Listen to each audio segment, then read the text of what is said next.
जगतसिंहपुर जिला रघुनाथपुर ब्लॉक धराधर ग्राम पंचायत नारी नेत्री सरपंच नलिनी प्रभा मुदुली प्रत्यक्ष तत्वावधान में पंचायत पक्षर आम ओडिशा नवीन ओडिशा सचेतनता कार्यक्रम अनुष्ठित हो जायछि।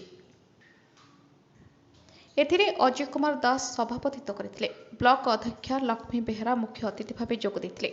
मुख्य वक्ता रघुनाथपुर ब्लॉक उपाध्यक्ष देवाशीष त्रिपाठी, जिला परिषद रीना राणी मल्लिक प्रमुख मुख्यमंत्री नवीन पट्टनायक विभिन्न जनकल्याणकारी योजनार सफल रूपायन संपर्क में आलोकपात करथिले। एही अवसर में अनुष्ठित नृत्य संगीत प्रतियोगिता कृति छात्र छात्री मानक पुरस्कार वितरण करा जायथिला। एही कार्यक्रम सफल रूपायन होइछि बोली पंचायतवासी सरपंच प्रशंसा करथिले। आज आमर मो ओडिशा नवीन ओडिशा कार्यक्रम आम पंचायत आरंभ होइछि। मु एथिपाई आम माननीय मुख्यमंत्री श्रीजुक्त नवीन पट्टनायक को धन्यवाद दूची जे कि से जन्म ठारू मृत्यु पर्यंत सबु योजना करिसेंती।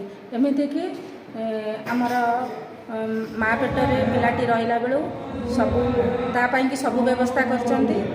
खाद्य पेय तापरे जन्म पर किछि पैसा भी अनुदान दउचंती। तापरे विजु स्वास्थ्य कार्ड गोटे लोक पाइले से उपकृत होउची। जे कि गोटे गरीब लोक आज कैंसर बड़ रोग हेले से माने जमी बाड़ी बिकी भल होउतिला। सेतिपाई से जो विजु स्वास्थ्य कार्ड आम मुख्यमंत्री से कार्ड देखई से गवर्नमेंट हॉस्पिटल और प्राइवेट हॉस्पिटल रे मध्य बड़ बड़ हॉस्पिटल रे मध्य से चिकित्सित हो।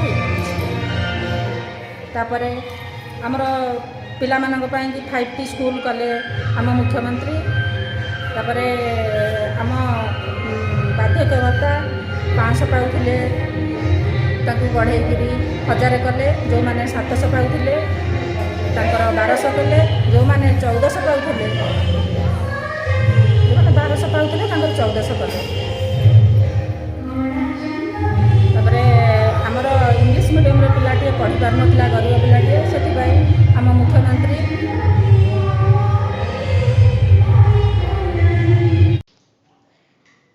जगतसिंहपुर उमाकांत दास रिपोर्ट, ज्योतिप्रभा न्यूज।